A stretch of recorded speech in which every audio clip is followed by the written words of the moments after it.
नमस्कार, मैं हूं खान। दिन भर की खबरों में सबसे पहले डालते हैं नजर आज के मुख्य समाचारों पर। हाथरस मामले में दुष्कर्मियों को फांसी के लिए जिले भर में लोग उतरे सड़कों पर। गंगोड़ावाली में हुई ग्राम सभा में किसानों को बताया कृषि अध्यादेशों के लाभ। वृद्ध कल्याण दिवस के साथ समाज कल्याण सप्ताह का आगाज, बुजुर्गों का किया सम्मान। मंडी शुल्क हटाने की मांग, 5 दिन तक बंद रहेंगी जिले भर की मंडियां, जिनसों की नहीं हुई बोली। अब खबरें विस्तार से। यूपी के हाथरस में गैंगरेप का शिकार हुई युवती को न्याय दिलाने के लिए सर्व समाज, भीम आर्मी, वाल्मीकि युवा शक्ति, राष्ट्रीय युवा मोर्चा और विभिन्न संगठन आगे आए हैं। जिले भर में पीड़ित बेटी को न्याय दिलाने के लिए जगह जगह प्रदर्शन हुए। संगठन सदस्यों और युवाओं ने अंबेडकर चौक से मुख्य बाजार में कैंडल मार्च निकाल पीड़ित को न्याय देने की मांग की। वहीं गुरुवार को कलेक्ट्रेट पर प्रदर्शन कर बेटी के दोषियों और केंद्र सरकार के प्रति गहरी नाराजगी व्यक्त की गई। वी वांट जस्टिस के नारों के साथ हाथों में कैंडल लेकर श्रद्धांजलि लेने उमड़े युवाओं में हाथरस गैंगरेप मामले को लेकर रोष देखा गया। हनुमानगढ़ के भगत सिंह चौक पर विभिन्न संगठनों ने विरोध प्रदर्शन किया। उन्होंने गैंगरेप व हत्या करने वाले आरोपियों को फांसी देने और पीड़ित परिवार को सुरक्षा और आर्थिक सहायता देने की मांग की। उन्होंने कहा कि वाल्मीकि समाज की बेटी के साथ दुष्कर्म और इलाज के दौरान मृत्यु होने की घटना से देश भर के सर्व समाज के लोगों में भारी आक्रोश व्याप्त है। यह युवती खेत में चारा लेने गई थी, जहां गांव के ही दबंगों ने उसके साथ इस घिनौने कृत्य को अंजाम दिया। कई दिनों तक इस बेटी ने जीवन मृत्यु से जूझते हुए मंगलवार को दम तोड़ दिया। हैवानों की ओर से अंजाम दी गई इस घटना से पूरे देश के प्रत्येक व्यक्ति और समाज में काफी आक्रोश व्याप्त है। हैवानों के अमानवीय कृत्य के लिए उन्हें सरेआम फांसी की सजा मिलने पर ही पीड़िता को न्याय मिलेगा और भविष्य में इस तरह की घटना की पुनरावृत्ति न हो। की बेटी मनीषा को न्याय दो, बलात्कारियों को फांसी दो, फांसी दो, फांसी दो, फांसी दो, फांसी दो, फांसी दो, फांसी दो। We want justice, we want justice, we want justice, we want justice। देश की बेटी मनीषा को न्याय दो, देश की बेटी मनीषा को न्याय दो, बलात्कारियों को फांसी दो, फांसी दो, फांसी दो, बलात्कारियों को फांसी दो। इस मार्च जो किया हमने, रोष मार्च प्रकट किया है और ये मांग रखी है सरकार से। सरकार को इस अंधेरे से उजागर में लाने के लिए हमने ये मांग रखी है कि मनीषा के परिवार को, पीड़ित जो परिवार है, उन्हें न्याय दिया जावे और उनको मुआवजा दिया जावे और बहन मनीषा के हत्यारों को फांसी की सजा दी जावे। उन्हें युवा साथियों ने जिस प्रकार एकता दिखाते हुए जो बहन मनीषा के जिस प्रकार के उत्तर प्रदेश में दरिंदों ने बलात्कार किया और बेटी की आज हत्या हो गई, इसके पर मैं उत्तर प्रदेश सरकार के मुख्यमंत्री जी से मैं मांग करता हूं उन दरिंदों को फांसी की सज़ा दें ताकि आने वाले समय में और किसी बेटी के साथ ऐसा ना हो सके। मैं यही न्याय करता हूं और सभी कार्यकर्ताओं को मैं बहुत बहुत धन्यवाद। उत्तर प्रदेश के हाथरस गाँव में 19 वर्षीय मेरी बहन के साथ जो घटना घटी है, जब हम 2012 में निर्भया कांड सुनते हैं तो रूह कांप जाती है।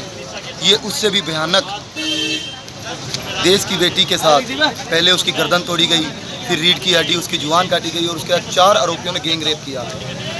मैं राष्ट्रपति महोदय से एक निवेदन करना चाहता हूँ कि आखिर कब तक हमारे देश की महिलाएं और बेटियां असुरक्षित रहेगी? कब तक हम बलात्कार करने वालों को यूं ही जेल में उन पर जांच जारी रखेंगे और जांच होते होते 10 साल 20 साल बीत जाते हैं लेकिन कोई फैसला नहीं आता।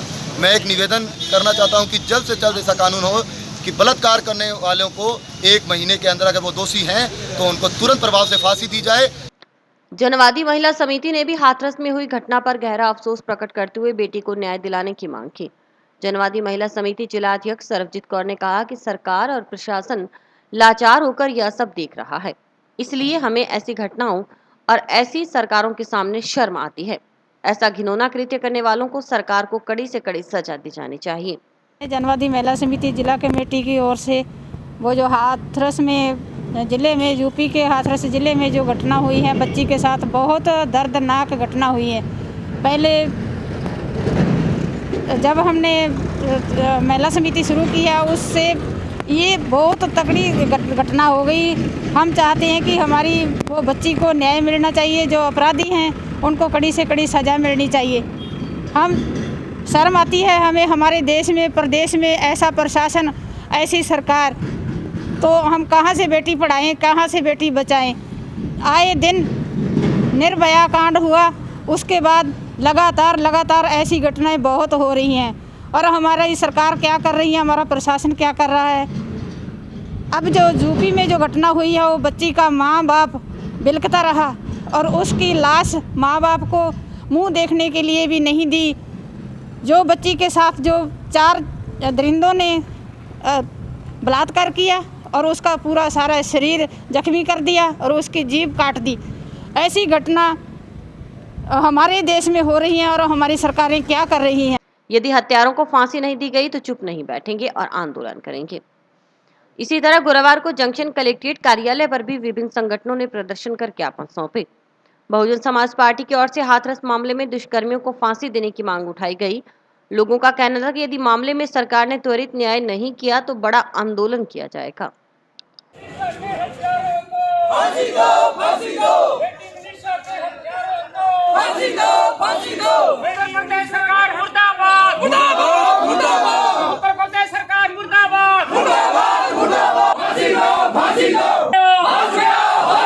बेटियों में न्याय नहीं चलेगा, क्योंकि मोदी होश में आओ। ਮੰਗ ਇਹੀ ਹੈ ਵੀ ਉਸ ਬੱਚੀ ਨੂੰ ਇਨਸਾਫ ਦਿੱਤਾ ਜਾਵੇ ਔਰ ਕੇਂਦਰ ਸਰਕਾਰ ਵੱਲੋਂ ਜਿਹੜੀ ਉੱਥੇ ਇੱਕ ਬਦਮਾਸ਼ੀ ਟੈਪ ਗਲਤ ਤਰੀਕੇ ਦੇ ਨਾਲ 2:30 ਵਜੇ ਰਾਤ ਦੇ ਸੰਸਕਾਰ ਕੀਤਾ ਗਿਆ ਉਹਦਾ ਬਿਨਾਂ ਵਜ੍ਹਾ, ਉਹ ਬਹੁਤ ਜ਼ਿਆਦਾ ਸ਼ਰਮ ਲਾਇਕ ਜਿਨ੍ਹਾਂ ਨੇ ਤਾਂ ਦਰਿੰਦਗੀ ਕੀਤੀ ਸੀ ਕਿ ਉਹ ਤਾਂ ਹੈ ਹੀ, ਪਰ ਸਭ ਤੋਂ ਘਟਨੀ ਜਿਹੜੀ ਘਟੀਆ ਹਰਕਤ ਹੈ ਉਹ ਸਰਕਾਰ ਵੱਲੋਂ, ਮੋਦੀ ਸਰਕਾਰ ਵੱਲੋਂ, ਸੈਂਟਰ ਸਰਕਾਰ ਵੱਲੋਂ, ਦਿੱਲੀ ਸਰਕਾਰ ਵੱਲੋਂ ਤੇ ਪ੍ਰਸ਼ਾਸਨ ਨੇ ਉੱਥੇ ਕੋਈ ਉਸ ਬੱਚੀ ਦੇ ਨਾਲ, ਉਸ ਪਰਿਵਾਰ ਦੇ ਨਾਲ ਕੋਈ ਵੀ ਉਸ ਘਟਨਾ ਨੂੰ ਇੱਕ ਮੰਨ ਲਓ ਦੁੱਖ ਮੁੱਖ ਰੱਖਦਿਆਂ ਹੋਇਆਂ ਆਪਦੀ ਬੱਚੀ ਹੋਵੇ, ਆਪਦੀ ਧੀ ਹੋਵੇ, ਆਪਣਾ ਭੈਣ ਭਰਾ ਹੋਵੇ ਤਾਂ ਉੱਥੇ ਆਪਦੇ ਬੱਚੇ ਦੇ ਪ੍ਰਤੀ ਅਸੀਂ ਕਿਵੇਂ ਦਰਦ ਰੱਖ। ਇਹੋ ਜਿਹੇ ਕਾਰੋ ਵਿਹਾਰਾਂ ਤੇ ਬਾਜ਼ ਆਉਂਦੀ ਹੈ, ਇਹਨਾਂ ਤੇ ਸਟੈਪ ਚੱਕਦੀ, ਸਟੈਂਡ ਲੈਂਦੀ ਹੈ ਤਾਂ ਠੀਕ ਹੈ, ਨਹੀਂ ਤਾਂ ਫਿਰ ਖਾਲਸਾ ਅਸੀਂ ਦਮਦਮੀ ਟਕਸਾਲ ਵੱਲੋਂ ਜਿਹੜੇ ਬਾਬਾ ਹਰਪ੍ਰੀਤ ਸਿੰਘ ਜੀ ਹੋਰ ਸਾਡਾ ਸਾਰਾ ਜਥਾ, ਬਾਬਾ ਰਾਮ ਸਿੰਘ ਜੀ ਸਾਡੇ ਸੀਨੀਅਰ ਹੈ ਦਮਦਮੀ ਟਕਸਾਲ ਦੇ ਮੁਖੀ, ਅਸੀਂ ਇਹਦੇ ਉੱਤੇ ਸਟੈਂਡ ਲਵਾਂਗੇ। बहुजन समाज पार्टी द्वारा जिला कलेक्टर महोदय को राष्ट्रपति महोदय का नाम ज्ञापन सौंपा गया है। जो उत्तर प्रदेश के अंदर हाथरस में जो एक दलित बच्ची के साथ जो घटना हुई है, उस घटना के अंदर बहुजन समाज पार्टी मांग करती है कि दोषियों को तुरंत गिरफ्तार कर सख्त कानूनी कड़ी कार्रवाई की जाए और बहुजन समाज पार्टी उसके मांग करती है कि उसके परिवार के पुनर्वास की व्यवस्था की जाए। दोषी अधिकारियों को तुरंत निलंबित कर उनके खिलाफ कार्रवाई की जाए, उनके खिलाफ मुकदमा दर्ज किया जाए और पीड़ित परिवार के ज़्यादा से ज़्यादा उनको सहायता दिलाई जाए व परिवार के एक सदस्य को नौकरी दिलाई जाए। हाथरस गैंगरेप मामले को लेकर जहां पूरे देश में इंसाफ की मांग उठ रही है, वहीं हनुमानगढ़ में भी पीड़िता को न्याय दिलाने के लिए लोगों में गुस्सा है। इसी विरोध में गुरुवार को भीम आर्मी कार्यकर्ता वाल्मीकि समाज सहित विभिन्न संगठनों ने कलेक्ट्रेट पर प्रदर्शन भी किया और न्याय दिलाने के लिए गुहार लगाई। बेटी बचाओ झूठा नारा बंद करो, बंद करो, बंद करो। राखी मोदी होश में आओ, होश में आओ, होश में आओ। राखी मोदी होश में आओ, होश में आओ, होश में आओ। मोदी सरकार मुर्दाबाद, मुर्दाबाद, मुर्दाबाद। होश में आओ, होश में आओ। बेटी पढ़ाओ झूठा नारा बंद करो। मोदी योगी होश में आओ, होश में आओ, होश में आओ। अंदर जान दो साहब। हाथरस गैंगरेप पीड़िता को इंसाफ दिलाने और मामले को फास्ट ट्रैक कोर्ट में चलाने दोषी पुलिस और प्रशासनिक अधिकारियों तथा कानून व्यवस्था बनाए रखने में नाकाम उत्तर प्रदेश सरकार को बर्खास्त करने की मांगे गुरुवार को कलेक्ट्रेट परिसर में लोगों ने उठाई। राष्ट्रपति के नाम ज्ञापन सौंपकर वक्ताओं ने कहा कि उत्तर प्रदेश लगातार अपराध का गढ़ बन गया है। भाजपा सरकार एक तरफ एनकाउंटर के नाम पर निर्दोष लोगों को मारकर गुंडा राज खत्म करने का दावा कर रही है, वहीं हाथरस जैसी घटनाएं लगातार हो रही हैं।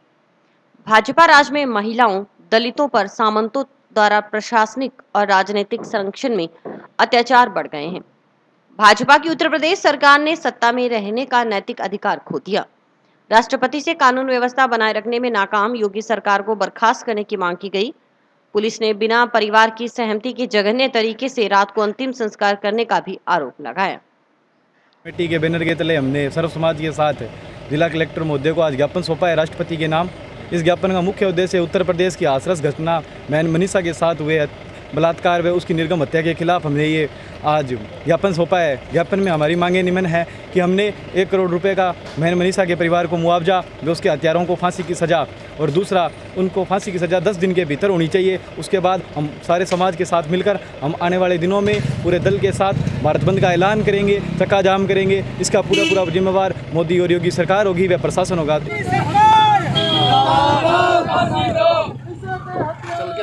फांसी दो, फांसी दो, जय भीम, मनीषा के हथियारों को फांसी दो, फांसी दो, मनीषा के हथियारों को फांसी दो, फांसी दो। आज हमने जो यूपी में मनीषा के साथ घटना हुई है उसके संदर्भ में जिला कलेक्टर को वाल्मीकि सेवा समिति और वाल्मीकि विश्व महापंचायत संगठन की ओर से ज्ञापन दिया है कि उन्हें जल्द से जल्द फांसी की सज़ा सुनाई जाए और उनके घर वालों को 1 करोड़ रुपए की राशि प्रदान की जाए। हाथरस में निंदनीय घटना को अंजाम देने वाले आरोपियों को कड़ी सजा दी जाए, यह बात भाजपा जिला अध्यक्ष बलवीर बिश्नोई ने कही। उन्होंने कहा कि इस मुद्दे को धार्मिक या राजनीति से न जोड़कर बच्ची को न्याय दिलाना चाहिए। उन्होंने पीड़िता और उनके परिवार को न्याय मिलने की बात कही। हाथरस में जो निंदनीय घटना हुई या जो जघन्य अपराध हुआ, जो अपराधी है उनको कड़ी से कड़ी सज़ा मिलनी चाहिए।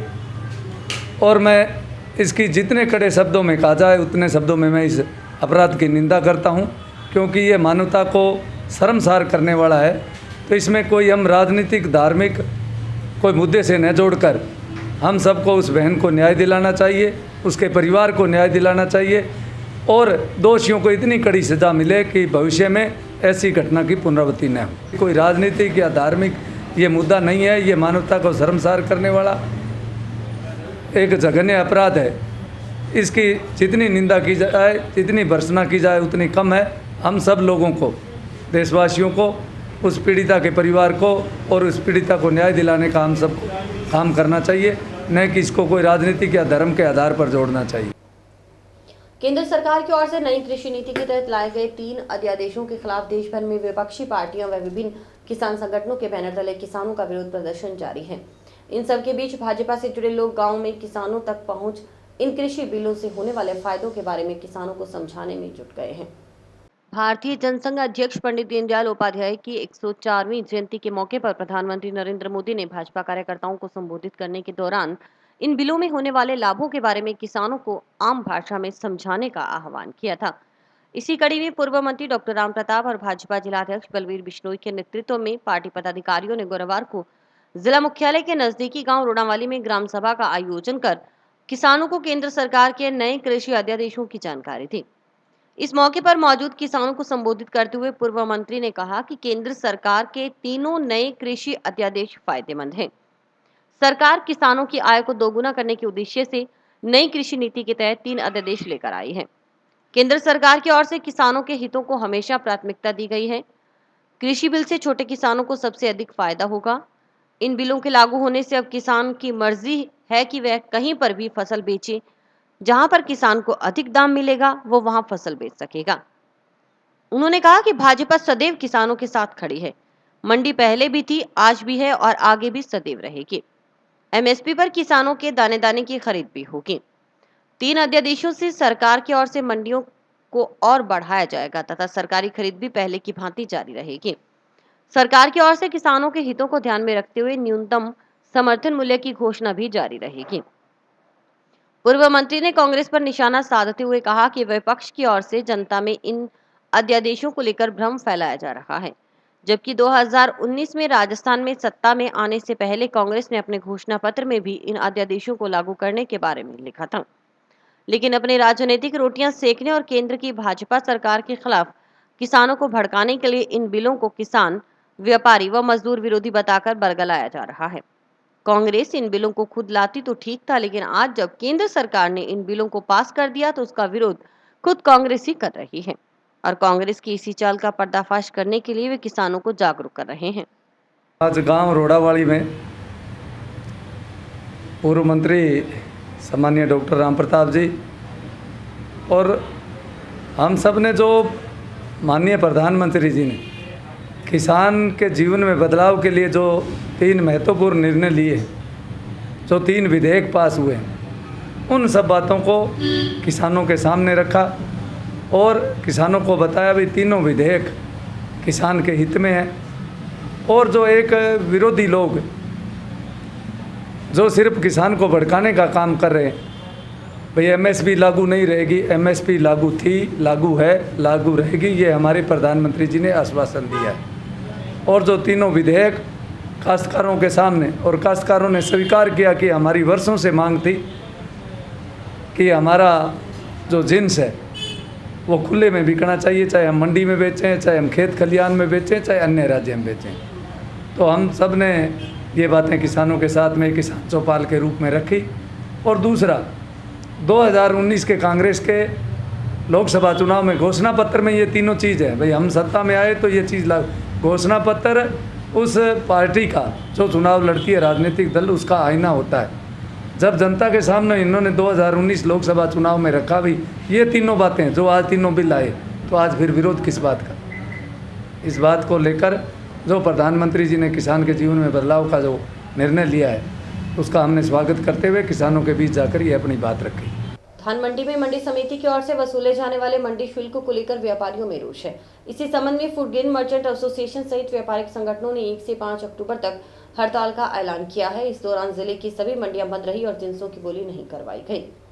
राज्य सरकार द्वारा मंडियों में मंडियों से बाहर सीधी खरीद पर मंडी शुल्क के बारे में स्पष्ट दिशा निर्देश नहीं मिलने के कारण फूड ग्रेन मर्चेंट एसोसिएशन के बैनर तले व्यापारी 5 दिवसीय हड़ताल पर हैं। हड़ताल के चलते जिले के हनुमानगढ़ जंक्शन, टाउन, संगरिया, गोलूवाला, रावतसर, पीलीभंगा और डबली राठान की मंडियां बंद रहीं। मंडियों में किसी भी तरह की जिन्सों की खरीद नहीं करवाई गई। व्यापार मंडल अध्यक्ष प्यारेलाल बंसल ने बताया कि फूड ग्रेन व्यापार मंडल, खाद्य व्यापार संघ, व्यापार मंडल सहित सभी व्यापारियों को इस हड़ताल के बारे में किसान भाइयों को सूचित करने के लिए अपील की गई थी। वहीं व्यापारियों की हड़ताल को धान का तोला मजदूर यूनियन ने भी समर्थन दिया है। इस संबंध में यूनियन के चिरंजी लाल और बालकिशन खरेरा ने पत्र लिखकर समर्थन जताया है।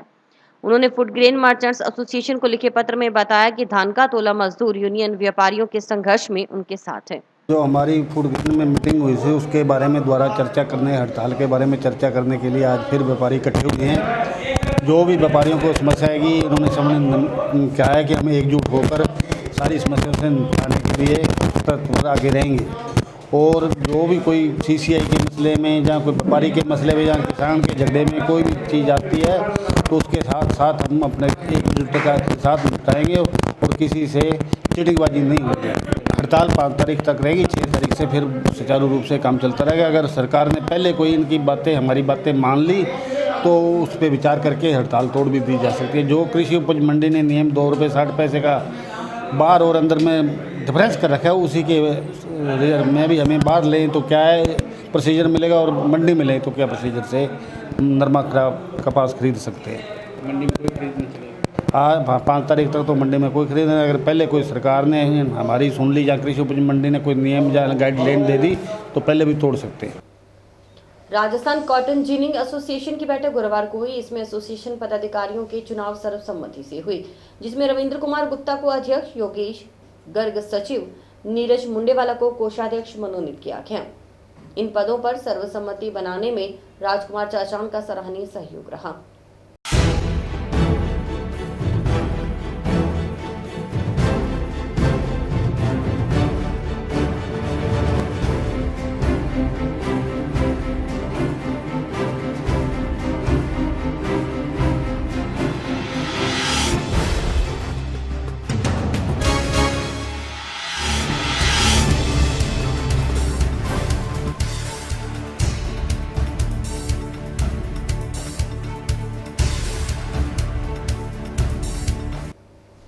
टाउन में नगर परिषद की ओर से अतिक्रमण हटाने की कार्रवाई का आम आदमी पार्टी सहित पीड़ित लोगों ने विरोध किया है। इस संबंध में टाउन के नागरिक गुरुवार को कलेक्टर से मिले और उनके आशियाने नहीं उजाड़ने की गुहार लगाई। टाउन में नगर परिषद की ओर से अतिक्रमण तोड़ने से कई गरीब परिवारों के आगे सड़क पर आने की नौबत आ जाएगी। इसी पीड़ा को लेकर गुरुवार को टाउन के कई गरीब परिवार कलेक्टर से मिले और उनके मकान नहीं तोड़ने की अपील की। आम आदमी पार्टी के जिलाध्यक्ष वीरेंद्र बेनीवाल के नेतृत्व में पहुंचे लोगों ने कहा कि उन्हें सभी तरह की सरकारी सुविधाएं मुहैया करवाई जा रही हैं। उनके आधार कार्ड, जन आधार कार्ड सहित सभी दस्तावेज यहाँ के हैं। वह कई सालों से यहाँ निवास कर रहे हैं, लेकिन फिर भी नगर परिषद उनके आशियाने तोड़ने पर तुली है, जिसे सहन नहीं किया जाएगा। उनका कहना था कि वे दिहाड़ी मजदूरी करने वाले परिवार हैं, यदि उनके घर तोड़े गए तो मरने के अलावा उनके पास कोई चारा नहीं बचेगा। सुनिए क्या बोले पीड़ित। हमारे जवान बच्चे घर में जवान बेटी बैठी है। अब जवान बच्चों को लेके कहाँ सड़क पे बैठेंगे। हमने 1-1 रुपया इकट्ठा 1-1 ईंट चुक के मकान बनाया है। हमें बिजली पानी सब कुछ दिया हुआ है, आधार कार्ड जन कार्ड सब बना हुआ है और साथ में मजदूर कार्ड भी बनाया हुआ है। अब हम सड़क में बच्चों को लेके कैसे बैठे हैं। बच्चों को सरकारी स्कूल में पढ़ाया हुआ है, कैसे हम उनको घरों में काम कर करके अब मकान बनाए, छत लगाए। हमारी यही प्रार्थना है कि हमारे पीछे से दीवार निकाल लो, हमारे छत मत उजाड़ो। हम अब एक ही काम होगा, ये तो बच्चे को पढ़ा लें या तो छत लगा लें। छत लगाने की तो हमारे उम्मीद ही नहीं है, हम लगा ही नहीं सकते। हम अपने आप को इतना ही कर सकते हैं, हम अपने आप को ख़त्म कर सकते हैं। जब हमारे पास अन्न नहीं रहेगा, पैसा नहीं रहेगा, कोई हमें किराए पे मकान नहीं देता। तो 4 बच्चे हैं मेरे खुद के, 2 जीने हैं। एक दिन दिहाड़ी लगती है, एक दिन नहीं लगती। मैं तो घर में आप पोछा झाड़ू का काम करती हूँ। मैं इतनी दुखी हूँ, हद से ज़्यादा दुखी हूँ। आज 3-4 दिन हो गए, मैंने तो खाना ही नहीं हजम हो रहा। नगर परिषद द्वारा अतिक्रमण हटाने के नाम पर जो गरीबों के साथ जाति की जा रही है, बड़े दुर्भाग्य के साथ कहना पड़ रहा है कि कोरोना की इस घड़ी में लोगों के पास खाने को रोटी नहीं है और ऐसे समय में नगर परिषद को क्या सूझी है। नगर परिषद जानती है कि वो गरीबों के जो है झोंपड़े उजाड़ने पर तुली हुई है। जहाँ पर ये लोग बसे हुए हैं, 40 साल से बसे हुए हैं, इनको सुलभ कॉम्प्लेक्स की सुविधा बांधी गई है। बिजली का कनेक्शन है, पानी का कनेक्शन है, मुख्यमंत्री शहरी BPL आवास योजना का इनको लाभ दिया गया है। गवर्नमेंट सारी सुविधाएं दे रही है। आज से 3 महीने पहले सुविधा दे रही है, उस समय गवर्नमेंट को अतिक्रमण दिखाई नहीं दे रहा और आज जो वो ये कह रहे हैं कि साहब ये अतिक्रमण है इसलिए इनको हटाया जाए। आम आदमी पार्टी इस मुद्दे को लेकर के 21 तारीख को नगर परिषद कमिश्नर से मिल चुकी है। आज कलेक्टर साहब से रिक्वेस्ट करने के लिए आए हैं कि साहब आप स्वयं जाके मौका मुआयना देखें। अगर आपको लगता है ये लोग गलत हैं तो आप नियमानुसार कार्रवाई कीजिए। डबलीवास कुतुब के मेट सुखदेव सिंह पर जानलेवा हमले के मामले में बार-बार गुहार लगाने के बावजूद सुनवाई नहीं होने से विरोध में गुरुवार को मनरेगा मेट संघर्ष समिति ने कलेक्ट्रेट कार्यालय पर प्रदर्शन किया। मनरेगा मेट संघर्ष समिति के लोग रैली के रूप में नारेबाजी करते हुए कलेक्ट्रेट पहुंचे और कार्रवाई नहीं होने पर अनिश्चितकालीन घेराव की चेतावनी दी।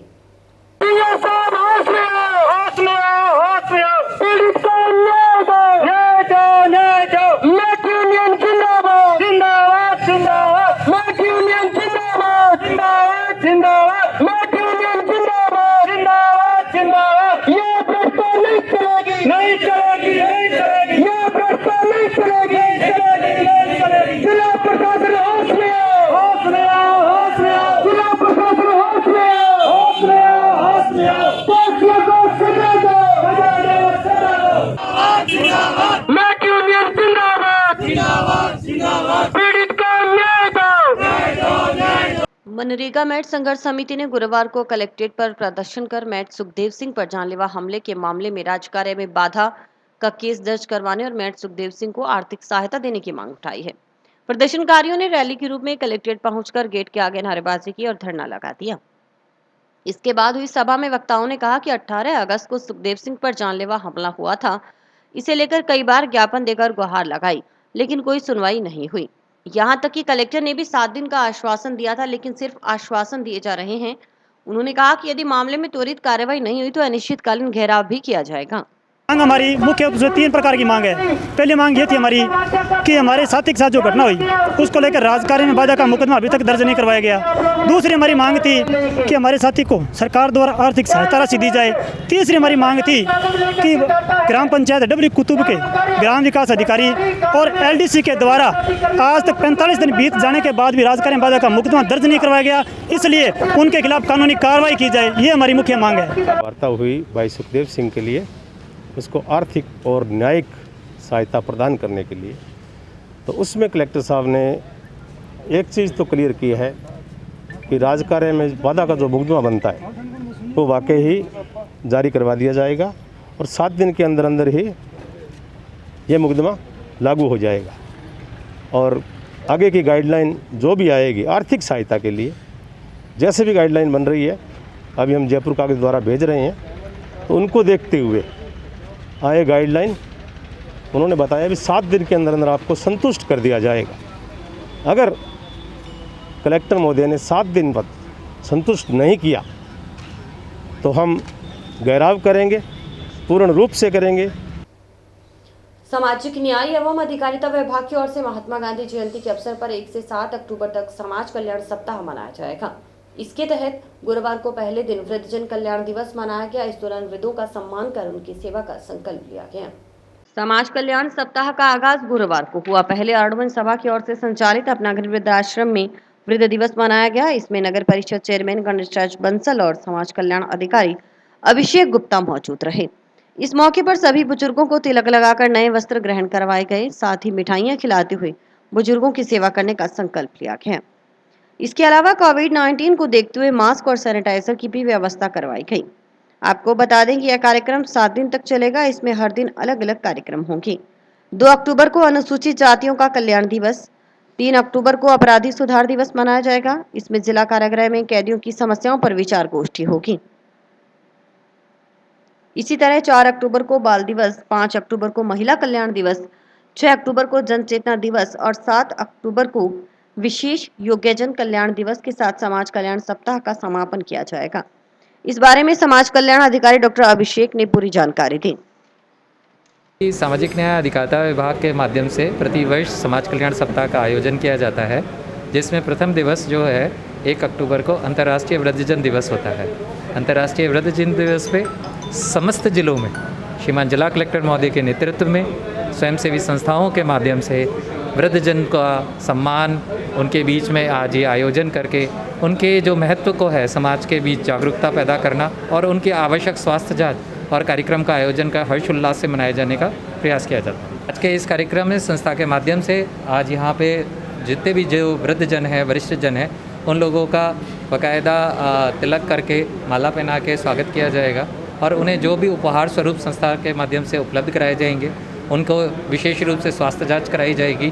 साथ के साथ उनके काढ़े की व्यवस्था है, उनके लिए मास्क, सैनिटाइज़र और जो भी दिशा निर्देश कोविड के प्राप्त हुए हैं उन सभी की व्यवस्था की गई है। आरोडवन सभा रजिस्ट्रेशन हनुमानगढ़ द्वारा संचालित अपना घर वृद्ध आश्रम के अंदर आज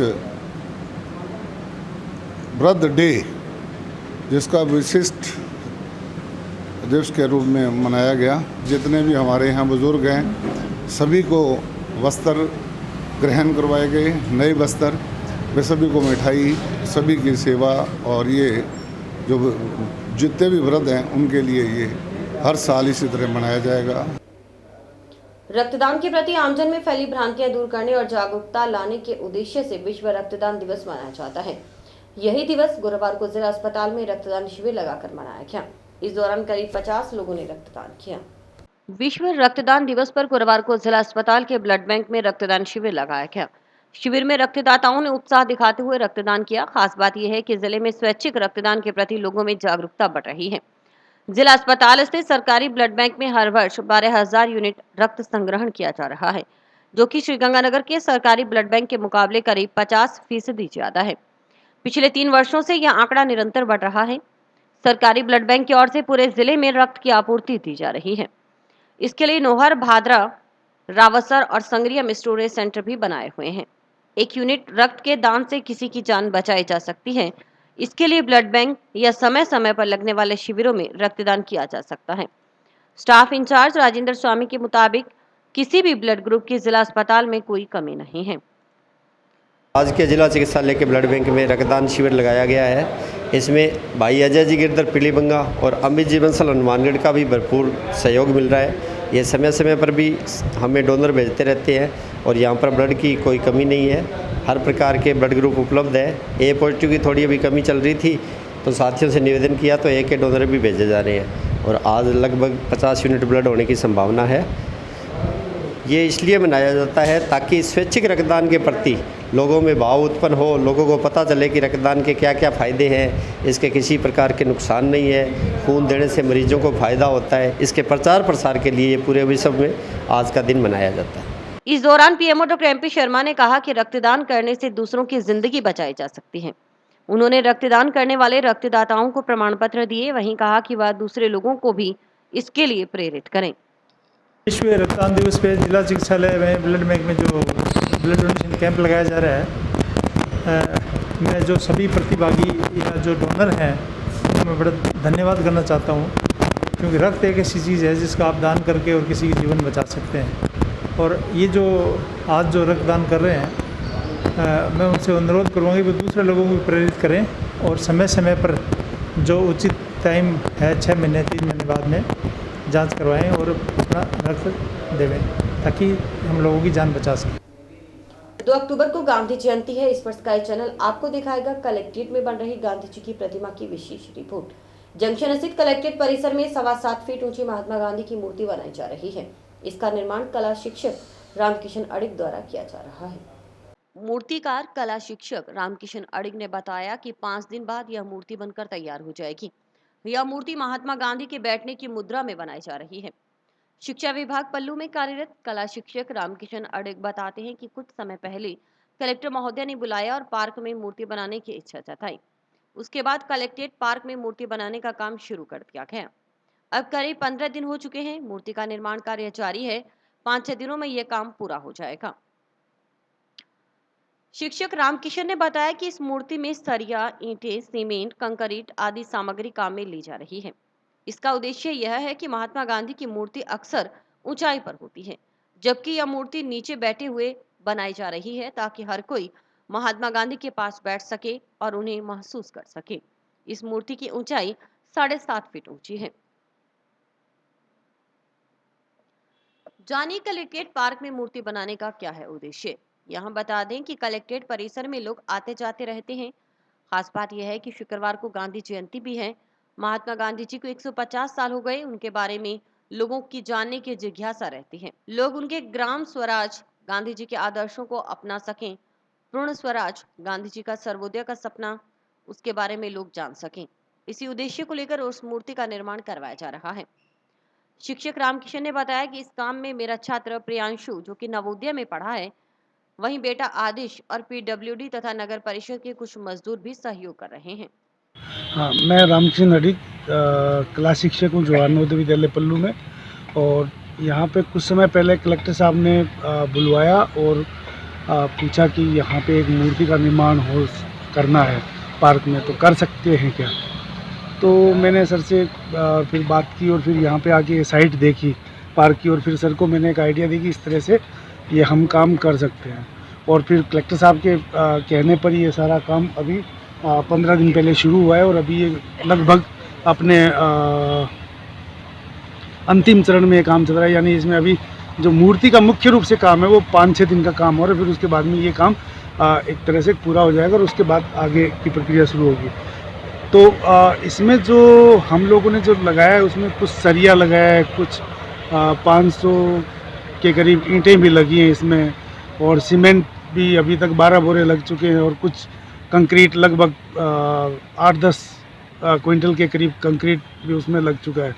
तो मतलब इसमें जो खर्चा है वो कोई बहुत ज़्यादा नहीं है, क्योंकि ये सिर्फ एक तरह से मान लीजिए कि हम कोई दीवार खड़ी करते हैं तो उस तरह से कोई खर्चा इसमें लगा है। बाकी सारा का सारा मतलब कोई अतिरिक्त खर्चा इसमें नहीं लगा। और मेरा इसमें उद्देश्य ये था कि मैं एक नीचे प्लेटफॉर्म पे बनाऊं ताकि कोई भी आके गांधी जी के नज़दीक बैठ सके। अक्सर जो मूर्तियां बनी हैं वो बहुत ऊंचाई पे बनी होती हैं और आदमी उनको दूर से ही देखता है, उसके नज़दीक जाके नहीं देख सकते। यहाँ आप बिल्कुल गांधी जी के नज़दीक बैठ सकते हैं और बिल्कुल गांधी जी को महसूस कर सकें। इसके लिए उसको एकदम नीचे के धरातल पर बनाए ताकि आदमी उनके चरणों में बैठ सके, बराबर बैठ सके, पास में खड़ा होकर देख सके। इस तरह का बनाया गया है। कितने फीट की है ये? अभी जो बैठे हुए गांधी जी हैं ये 7.5 फीट के करीब है। यानी अगर खड़े हुए आदमी को देखें तो हम कम से कम 16 फीट ऊंचा आदमी हो, उतना बड़ा आकार इसका है। यानी चूंकि ये बैठे हुए हैं इसलिए 7.5 फीट देखें, अगर इन्हें खड़ा कर दिया है लगभग 16 फीट ऊंची मूर्ति ये बनती है। क्या उद्देश्य है यहाँ बनाने का? यहाँ बनाने का उद्देश्य ये है कि यहाँ पे लोग आते जाते रहते हैं, तो अगर गांधी जी का अभी 150 साल पूरे हुए हैं और अगर गांधी जी को देखेंगे, कोई भी सड़क से गुजरता हुआ भी देखा, कम से कम एक बार गांधी जी को महसूस करे, उनके बारे में जानने की जिज्ञासा बढ़े और मतलब गांधी जी के आदर्शों को हमारे देश के लिए अपना सके या उनसे कुछ प्रेरित हो सके गांधी जी से। उनका जो ग्राम स्वराज का या पूर्ण स्वराज का या सर्वोदय का जो उनका सपना था उसके बारे में जान सके आदमी। एक मेरा छात्र है प्रियांशु, जो नवोदय विद्यालय में ही पढ़ा है, इसी साल उसने 12वीं पास की है, वो मेरे साथ लगा हुआ है, और मेरा बेटा अधीश भी लगा हुआ है। इसके अलावा जो यहाँ पे कुछ नगर परिषद के और PWD के काम चल रहे हैं, उनके कुछ मजदूर हैं, जिनमें सुभाष है, कांग्रेस नाम का भी एक मजदूर था, इंद्राज है।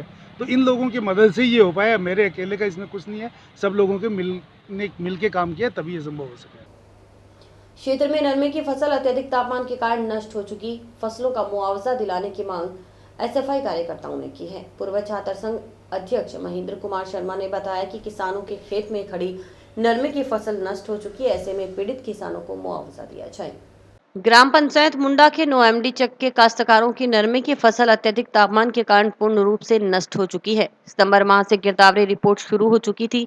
15 अक्टूबर लास्ट तिथि है। ऐसे में कलेक्टर ने सभी तहसीलों में आदेश भी जारी किए कि पटवारी कृषि पर्यवेक्षक खरीद की फसल गिरदावरी करें, मगर हनुमानगढ़ विधानसभा क्षेत्र में न तो किसानों की फसल खराबे की गिरदावरी हुई, न ही कोई अधिकारी नेताओं ने किसानों की सुध लेने के लिए उनके पास पहुंचा। किसान सरकार से मांग करते हैं कि गिरदावरी रिपोर्ट कर खराब फसल का मुआवजा दिया जाए। गौरतलब है कि हनुमानगढ़ से संगरिया क्षेत्र की नरमे की फसल बिल्कुल तबाह हो चुकी है। ऐसे में किसानों की चिंता और बढ़ गई है। आज जोड़ के प्रार्थना है सरकार आगे कि हमारो नरमो खराब हो गयो, 20,000 रुपया ठेके की जमीन ले ली कि मैं बहुत ज़्यादा परेशान हाँ। तो माने सेमिंडी को जो की रिपोर्ट है बी हिसाब से माने मारो कोई हक मिलना चाहिए।